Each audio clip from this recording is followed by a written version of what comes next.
Okay, good evening, everyone. Welcome to this special Corona version of the shir that's usually from Gilas Chaverim on Parshas Shavua. I was looking forward to being there tonight, especially because there was finally some nice weather, but HaKadosh Baruch Hu decided otherwise, and I am broadcasting here from my home in Givat Zev. Okay, so this week's Parsha is both Parshas Tazria and Parshas HaChodesh.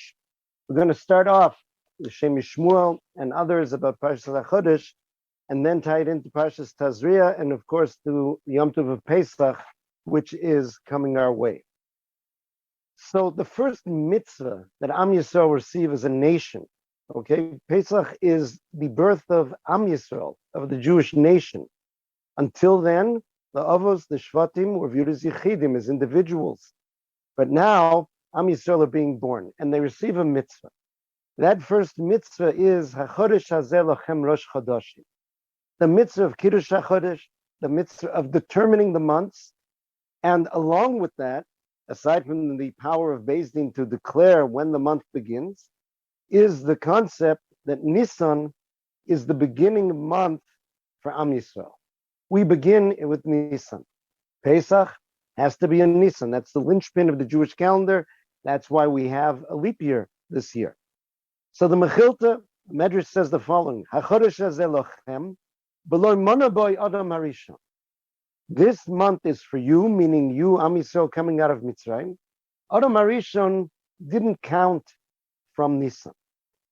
In the Piyutim, okay, many shuls skip these, but they're very beautiful Piyutim, what they call liturgical poems for the Arba Parshas. And the ones for Parshas HaChodesh, it says, Zeh hayasod lo gila oisel l'rishonim. This was a secret that Hashem didn't reveal to the first generations. Now, this seems strange to understand. What secret is there? If Hashem told Bnei Yisrael now that you were beginning in the month of Nisan, your existence as a nation, you should count from here, that simply didn't apply to previous generations. We have to see what this secret is and what the shift is. So the Shem MiShmuel explains the following. He says, the word tzaddikim in the world, when you trace through the Midrashim, and sometimes you see it even in the Pshat, and the Psukim, and Bereshis, there were people who were very righteous spiritual people. Adam Harishon, Noach, Chanoch, Mesushelach. But he said their pathway to tzidkus involved separating from the world. Prishosam me'ha'olam.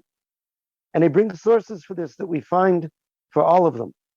They had to separate off from society, separate off from involvement in the world, in order to reach a level of spirituality, in order to elevate themselves. The Avos began a different path. The pathway of the Avos, he said, was the secret of to be me'uruv b'zeh ha'olam, to be involved, intermingled with this world, and mikol makom lios muvdal mimenu, at the same time being separated from it. It's interesting that the power that we call das is a form of knowledge, but it's different than the amassing of information. Das has two powers. On one hand, separation. That's why we say Havdalah Motzoi Shabbos in the bracha of Atochonin Lodom Das. We add in Atochon Antonu because Chazal say Imein Das Havdalah Minayin. Without Das, who has the power of Havdalah, of differentiation? On the other hand, we know that Das is also the power to connect. Vayeda Odom Eschavo Ishto. He connected with his wife, and from there came the children. So the idea of Das is the idea of being able to be connected, but that connection is conditioned by being separated from what you have to, so that that interaction will be healthy and positive and get things in the direction they're supposed to be. He points out examples. Avraham Avinu was called Av Hamon Goyim, the father of the multitude of nations. Yitzchak Ger Giorim, Yaakov Ger Giorim, they were involved. They drew people close to knowledge of Hashem. Yitzchak, we found his interactions with Avimelech, his digging of wells. Yaakov Avinu, who was a shepherd. And he says this is a higher level, to be able to be involved in the world, and yet to be able to elevate your involvement with the world to Kedusha. He says this is the Tachlis Brias HaAdam Ba'olam Hazeh. This is exactly why man was created and put into this very physical world, so that we would be able to draw everything to Kedusha.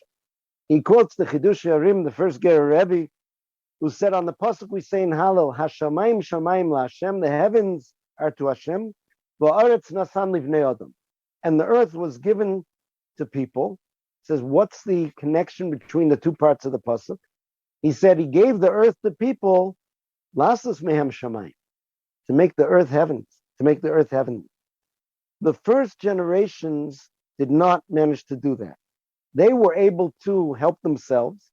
They were able to become more spiritual. They were able to separate from the physical, but they weren't able to change the world, to transform the world, to elevate those involvements. For this reason, he says, the halacha tells us that Bnei Noach cannot bring the korban shlomim. Korban shlomim is a very interesting thing, in which it's a sacrifice, yet the people who bring the sacrifice eat from the sacrifice. That concept doesn't exist by Bnei Noach. The idea of a korban that they can comprehend that relates to them is the korban olah, which is entirely consumed. The idea that a person can have a physical involvement of eating, and with that, to become more spiritual and to make the physical more spiritual, was something that's unique to Am Yisrael. That's unique to us. He says this took form in Yetzias Mitzrayim. And the plan from Yetzias Mitzrayim, once we were given this ability, was to go into Eretz Yisrael, which was a physical land, Zavas Cholav Udvash, which was supposed to have overflowing plenty, and there to plow and to plant and to do. But as we're doing that, it wouldn't be simply physical work in order to put food on our table. All of it would be avodah l'shamayim. And this idea was not something that existed beforehand. With this, the Shem MiShmuel explains the question of the Ben Rasha at the Seder. Ma ha'avodah zos lachem. He's going to look at us eating and drinking matzah, maror, at the time of the Korban Pesach. And he says, what is this avodah? If you're expecting something spiritual, what is the point of eating things? He didn't understand this process. This was a new type of avodah, foreign type of avodah. If you're saying you're going to be holy people, be monks, be nuns, be separated off. Here, you sit at a table full of all sorts of food. And again, let's not forget the Shulchan Aruch that comes. I'll just mention a certain mashal that I like very much. And they say that there was a guy back in some town in Russia who noticed the Jews rushing around doing their shopping before Yontiv. And it was a big deal. Everybody is buying chicken and geese and sheep and all sorts of stuff and fruits and vegetables. And he can smell cooking in the air. And he said, you know what? I want to get a piece of this. So he went to another town where nobody knew him. And he put on a yarmulke and he walked into the shul. And then at the end of davening, he said, can I join somebody for the festive meal? He said, certainly. He came to somebody's house and he sits down at a beautifully arranged table. His mouth is already watering. And they make kiddush. He likes that. He downs a cup of wine. And then they give him a tiny little sprig of parsley or piece of potato to eat with a little salt water. And then they start to talk and talk and talk and read and talk and talk and read. And he's nearly eating the tablecloth in hunger. And eventually they stop and they drink another cup of wine. That makes them feel better again. And they get up and they wash their hands and they sit down and they take out these large plain crackers. And they start leaning in their chair and they start packing it in and they're telling him that he has to eat more and he has to eat quicker. And then they take out horseradish and they fill up a nice big shot glass full of horseradish and say, swallow this down. He takes it down. Fire's coming out of his nose. He eventually throws everything down. He says, you people are crazy. I don't know what you see in your religion. And he ran out. The mashal, the nimshal of the story is, if he'd only waited a little bit longer, he would have got the Shulchan Aruch and that wonderful meal which is there. A small picture, perhaps, of Jewish history that he didn't understand. Okay, so the Rasha asks, says, what is this avoda? I've never seen such an avoda before. This is something which is new. So the Rasha is not coming as a person who's just a lout, who doesn't want any religious things. He's coming as a person who cares about spirituality, but he cannot grasp this concept of spirituality while being involved in the physical world and elevating the physical world. Okay, now we get to the idea of Chodesh Nisan. The fact that the Jewish calendar is linked to Chodesh Nisan being in the springtime, in Chodesh Aviv. If we wouldn't be correcting the lunar calendar, so eventually Pesach would come out in the middle of the winter. It could drift all over the place. He says, you have to see what's happening in nature. And I always recommend to people to read Shir HaShirim just before Pesach and look around at what's happening, if you're in Eretz Yisrael, what's happening in nature. You'll see all the things described there, the things which are flowering, the small fruits which are coming out. All those things are happening. He says what's happening then is that the nature is waking up. Okay? In Tishrei, which is the beginning of the year, which applies to all the nations of the world is really going to sleep. If you look at what happens in the winter, trees lose their leaves, things go into a dormant state. They wait until they wake up in Nisan. So he says the very fact that we are supposed to be counting from Nisan is different from the original generation. The original generations count from Tishrei because that represents their pathway to spirituality. When you put the physical to sleep, you can become more spiritual. Our Nisan represents interacting with the physical of the world when it's most vibrant, when it's most full of energy, and channeling and harvesting that energy in order to elevate it and to do everything that we do in nature, Altaras HaChodesh, and that's why that's our connection to Nisan. So this explains why it says HaChodesh Hazeh Lochem Rosh Chodashim, that this month is for you, particularly you, Am Yisrael, now on the pathway that you're taking out. This is going to be the first month of the months of your year because it represents the path that you take. But there are more aspects to it that I'd like to look at. The Or Gedal Yahu of Gedal Yeshur was Rosh Hashiva in Torvadas for many years. He speaks about the comparison we find in Divrei Chazal, in the Nusach of Kiddush Levana, between Am Yisrael and the moon. Am Yisrael compared to the moon. Am Yisrael renew themselves like the moon. What is it coming to tell us? Why does this connection to the moon mean that we're renewing? So he explains the following. The sun has its own independent source of light. The sun shines. The sun comes up every day and the sun shines. The moon only receives light from the sun. The amount of light that the moon has depends on how it's aligned to the sun, how close it is to the sun. In and of itself, it's a dark rock. It doesn't have anything of its own. So Am Yisrael received their light from HaKadosh Baruch Hu. When the Jewish people are aligned, Nochach Pnei Hashem, when we're aligned with HaKadosh Baruch Hu, so then we're full of light and life. If not, so then we lose it. What that means is the following.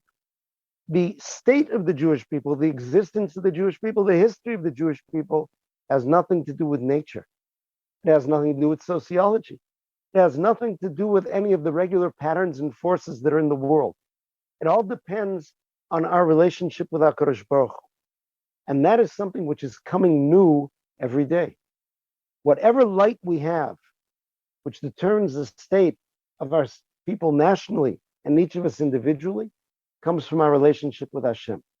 And that is new and can be renewed every day. The Gemara in Ksuvas tells us the following story. Tanu Rabbanan, it says, Meiser Rabbi Yochanan ben Zakkai. Rabbi Yochanan ben Zakkai was riding on a donkey after the destruction of Yerushalayim. He went outside what was left of Yerushalayim. His Talmidim were walking behind him. Ra riba achas, he saw a young woman. He saw this young woman trying to gather undigested barley grains from the droppings of the donkeys of the Arabs. Rabbi Yochanan ben Zakkai's reaction was very strange. He cried and he said, Ashreichem Yisrael, fortunate are you, Am Yisrael.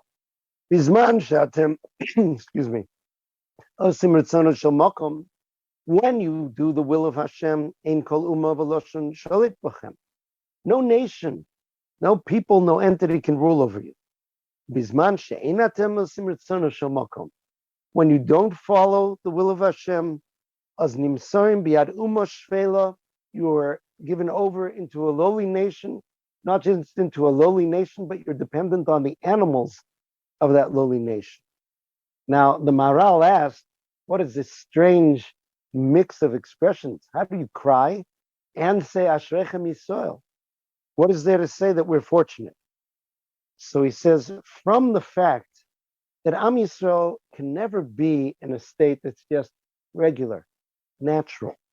We can never downgrade from being the chosen people of Hashem, who have a particular mission in the world and a particular destiny, to just being like any other country in the world. That's not an option. That's not on the table for us.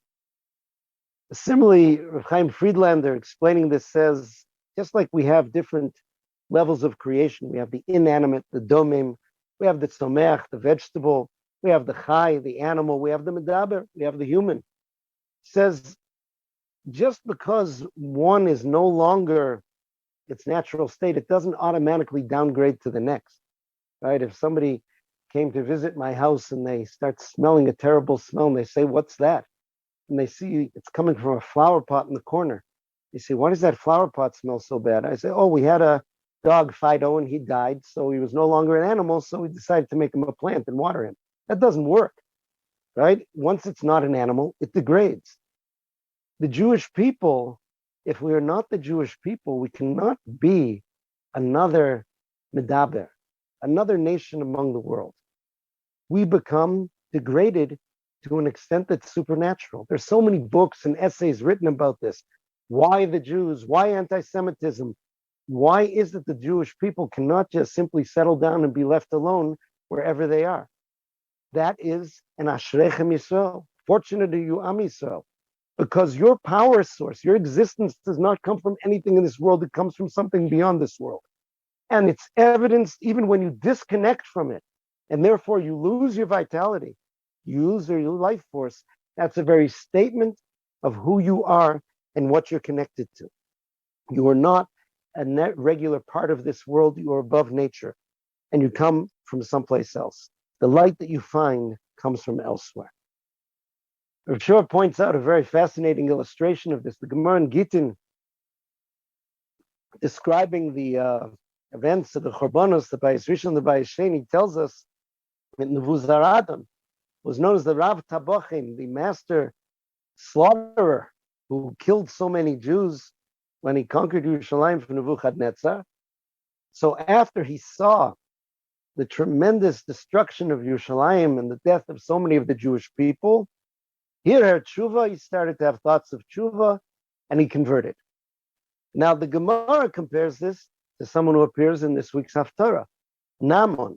Naaman was a general of Aram, was afflicted with tsaras, and he came to Eretz Yisrael, and eventually Elisha was able to guide him to a way that he could heal his tsaras.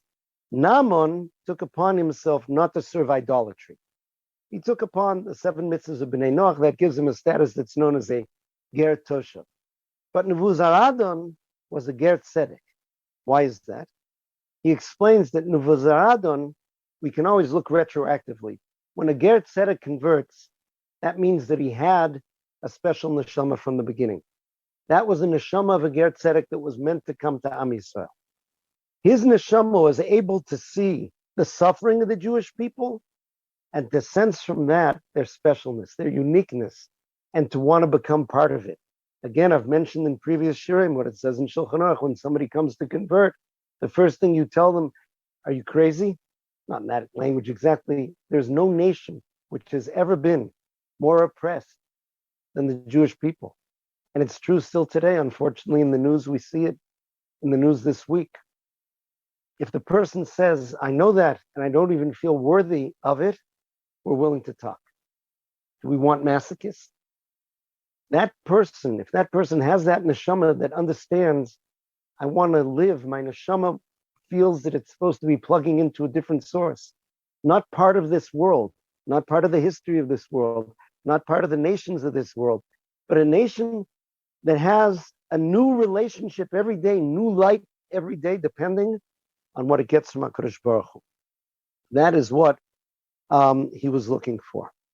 So this is the Maila of Am Yisrael. We ourselves have nothing. In this world, we have nothing. Everything we get from HaKadosh Baruch Hu, and therefore, everything is new. The Teva is cyclical. Nature is there. There are patterns. People keep looking at the same old, which is there. But for people who draw their power from beyond this world, everything is new and everything is different. So this helps us understand a little bit the strange mix that we have at the Seder table. When you look at the Seder plate, you see an egg. Okay, now, bottom line halacha, that tavshil, that cooked item, doesn't have to be an egg. It can be all sorts of things. The minhag of Am Yisrael is to use an egg. Why? An egg represents avelus. Okay, at the Sudas Havrot, the meal that people eat when they come back from the cemetery, the avelim eat eggs or lentils, something round representing that cycle in life, which is there. Why in the world would we put that on our Seder table? If you're going to take something cooked, it's a night of freedom, it's a night of life. Why would we put on something that represents mourning? Well, there's a strange pattern in our set calendar. The night of Leil HaSeder is always the same night of the week that Tisha B'Av will come out on. There's two sides of a coin that's described in one of the famous kinos on Tisha B'Av, B'tzeisim miMitzrayim, B'tzeisim Yerushalayim. That contrast represents something that's really part of the same relationship. The elevation that Am Yisrael received in Mitzrayim is the very thing which will cause the degradation at the time of the Churban if we don't follow our destiny that we received at Yetzias Mitzrayim and Matan Torah. Each one is a description of that unique relationship that was formed with HaKadosh Baruch Hu, the relationship of the moon, which waxes and wanes depending on how we can receive from that which gives us power, a source which is not from this world. So this is our mandate. We're supposed to be interacting with this world, but we're supposed to be entirely different from anything else that's engendered by the regular patterns of the world. This week's Parshas Tazriah expresses it in the beginning. Rashi brings down the Medrash where it says, Isha ki Tazriah. He brings Rabbi Simloi, says, Kashem sheyitzirasa shel adam achar kol behema chayav v'ov b'maisa bereshis. If you read the narrative of creation in Bereshis, man was created last. Kach teirasa nispar sha'achar Torahs behema chayav v'ov. So the Torah of man's Tumah and Tahara is coming after what we saw in Parashas Shmini, all the different animals and the description of their Tumah and Tahara. In another Nusach, Chazal say that the reason that man came at the end is because if he zoche, if he merits, meaning if he follows his destiny and does what he's supposed to, then he can say, Bishvili nivra ha'olam. The fact that my position is the last in creation represents the fact that the world was created for me, because coming last with my unique powers, I'm supposed to elevate everything. But if he doesn't, so then the Bria, the creation says, Yatush kadamach. Who are you? A mosquito came before you. So Loev Yisrael of Apta, Rov, explained this with a powerful mashal. We look at the world, we see Jewish people going through the world with the same needs as everyone else. We need to eat, we need a house to live in, we need money to buy things, we need to stay healthy. We are creations of this world, and we have to do everything in the same way. And Hashem provides for us, but Hashem also provides for everyone else in the world. What's the difference? So he explains this medrash that we had about the Atush Kadamach with the following example. Let's imagine two Jews. Both of them get married. Both of them are starting to think about a career. Jew number one says, okay, I got a few wedding presents. Those aren't going to last very long. Shem should hopefully bless us with children. It's going to be expensive. Jewish life is expensive, right? We have the Pesach dishes, we have the regular dishes, we have the meat dishes, we have the dairy dishes, we have all our kosher food, which is expensive. We have menorahs, we have lulav and esrog. Don't ask, not even getting to the school tuitions and everything else. This is going to cost a lot. He turns his eyes to heaven. Hashem, I need money. I need money. What am I going to do? So Hashem puts a thought in his head. Says, take those wedding presents you got and buy a horse, buy some hay, and buy a wagon. You will feed the horse hay. You'll hook the horse up to the wagon, and you'll be a wagon driver. You will take people places. You will take freight places, and you'll make a living. And that's what he does. There's another Jew who also has his bit of money, and he wants a lot more. He wants money so he can have a good time in life. He wants money so that he can stimulate whatever sensual pleasure centers he has. And that's not overly impressive to his creator. But when he's looking, how can I get more money? Hashem takes care of the whole world. Hashem feeds what they call mikani re'emi madbeitzi chagovim. From the mountain goats to the eggs of life. Hashem provides them all with their pranasa. So Hashem, surveying his world, sees that there's a hungry horse out there. So he puts in the mind of that person, you should buy that horse, you should buy hay, you should buy a wagon, and you should take people, take freight, and you'll make money. The Abdurov said, do you see the difference? In case number one, the horse is feeding the man. In case number two, the man is feeding the horse. Meaning that Jew who abandoned his destiny has simply become a tool in the cycle of the world to fulfill feeding the horse.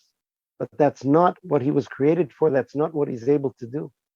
That Jew who interacts with the world and is utilizing everything, doing everything in the right way, as the MiShmuel said, Parashas HaChodesh, and doing it for the right purpose, elevates HaKadosh Baruch Hu's world, fulfills the purpose of this entire exercise of being put in this physical world. And that's what we're supposed to be doing and understanding.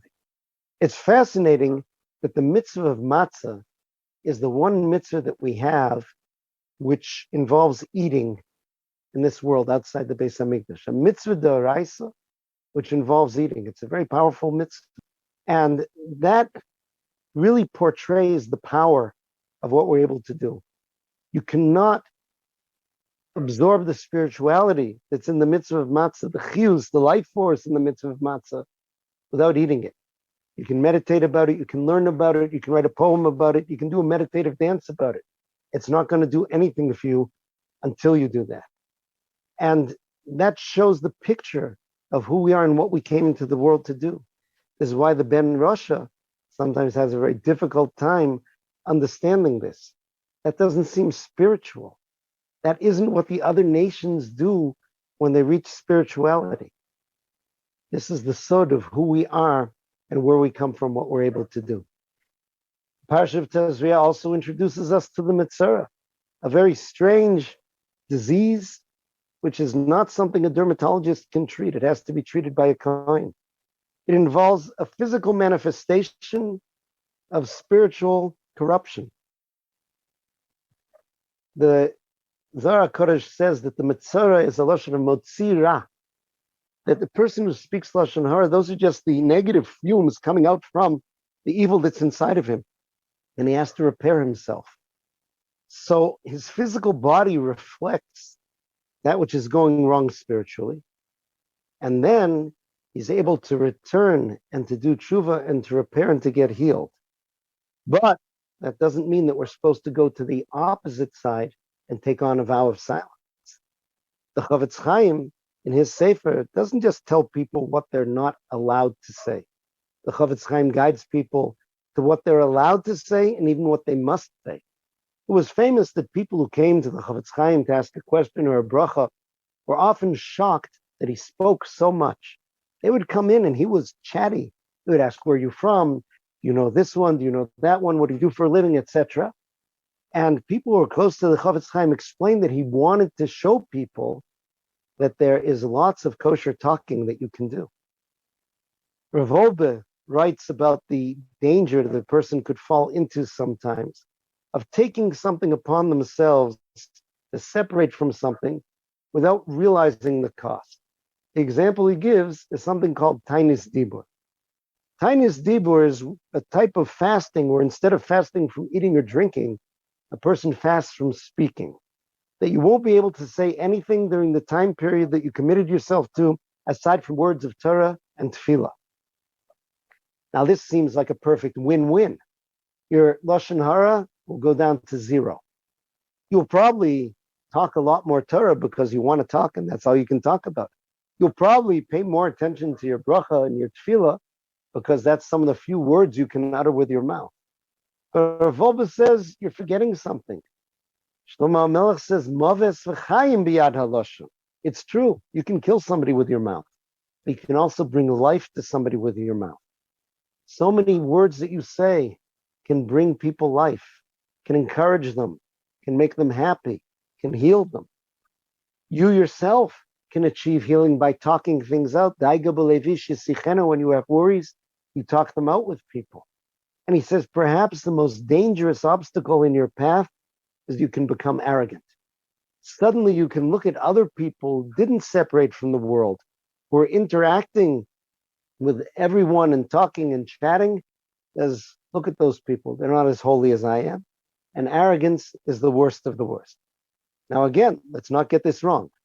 The Mesilas Yesharim talks about the idea that a person has to be aware of the power of society and negative society and how powerful that is. The Rambam in Hilchos Deos says that there is no one who is immune to the influence of the society around them. Rabbi Yerucham Levovitz of the Mir Yeshiva in Europe, just before World War II, they had students from a bunch of different countries.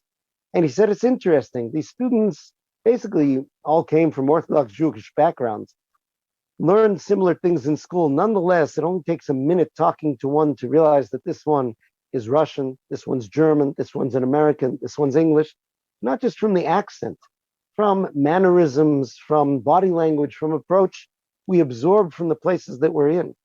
So even though Chazal say that a person is supposed to be me'urav im habrios, we're supposed to be mixed in with this world, together with Hashem's creatures, helping them and elevating them, that's true. But we also have to be very careful of the power of the environment around us. Am Yisrael in Mitzrayim, that was the spiritual downward track that brought them to what the Sfarim called the Memtes Sharei Tumah, the 49th gate of Tumah. I saw the question asked. It says in the Haggadah, Melamid Shal Yisrael Mitzuyonim Sham.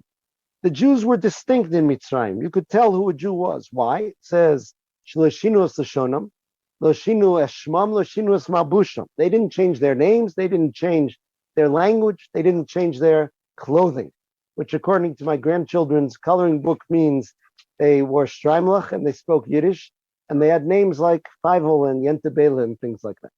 So, if they maintain that identity, how could it be that they reached the Memtes Sharei Tumah? The answer that I saw, I believe it was from Rav Tzadok HaKohen of Lublin, was that their inner world became Egyptian.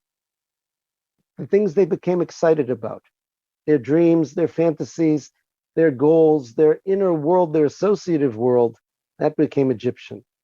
So we have to walk the path of balance, which is really the story of almost every shir we bring, to be able to be involved and to elevate this world, but not to be foolhardy, and to recognize the power of influence around you, and to try to ensure that you build yourself up and you fill yourself up with the content of Torah and Jewish history and tzaddikim and good friends so that you are able to interact and to elevate in the way that's supposed to be. If we do that, then the powers that we have are coming from a different source in the world. And that really is what's fueling the biography of our life, which is different than all other biographies. I've often mentioned that at some point in my life, I think I was in my 40s, it hit me that I may never be famous. I don't know if that's hit you at any point. It's a frightening thought. I'm lying there in bed at night, and it suddenly hit me. I'm 40-something years old. I'm not famous, and it doesn't look like I'm going to be. No Pulitzer Prize, no Nobel Prize, probably not even an art scroll book about me. What happens to people who aren't famous? Well, let's think. How many people watching, listening, know anything about their great, great, great, great, great grandparents? Go back 5, 6 generations. You know anything about them? Do you know where they lived? Do you know what they did for a living? Do you even know their names? A few real genealogy buffs have, right, family trees. Most of us don't. And we're their descendants. What happened to them? They disappeared. They're forgotten. That's what happens to people who aren't famous. They disappear. And that's what's going to happen to me as well. But then I remembered something else. Pasuk says, "Vayikosev sefer zikaron lefanov." We all have 2 biographies. A Jew's biography as a member of this world, of the patterns of society, as someone who, so to speak, starts just from Tishrei and not from Nisan. So it's true, your life may be very unremarkable. You got up, you went to work, you paid your bills, you retired, you messed around, and then you moved on. But a Jew's biography is full of that interaction with HaKodesh Baruch Hu and the world, and how he did it. That stream of decisions that's there behind every single thing that I do. How does Hashem want me to do this? And doing that, that is the biography that's written, and that's always unique. It's always a chiddush. It's always different every day. Because the world, it says, HaKodesh Baruch Hu is mechadesh b'tuvoi b'chol yom tamid ma'aseh bereshis. There's new Torah to apply in the world every day. There are new situations. There's a new you that you wake up with every day. That is Am Yisrael. That's us, and that's who we are, and that's what we're celebrating on Pesach. The freedom that we celebrate on Pesach really cannot be compared to other movements to free people from slavery or dictatorships or oppression. Those are all very nice, and we're against suffering. But the freedom that the Jewish people received was the freedom to live by another source, by a source which is different than the source of nature, the patterns of nature. To be able to rise above, that's what's meant when it said that HaKadosh Baruch Hu took us out of Mitzrayim al kanfei nesharim, on eagle's wings. That he elevated us to another plane. Every year when Pesach comes, with the cooking and the cleaning and the eating, and yes, some people complain about their stomach aches and the weight gains and all these kind of things. All those things can be elevated to lift us up on eagle's wings. So I wish everyone a good Shabbos and a good Chodesh and a good preparation for the Pesach, the springtime of Am Yisrael. Be well.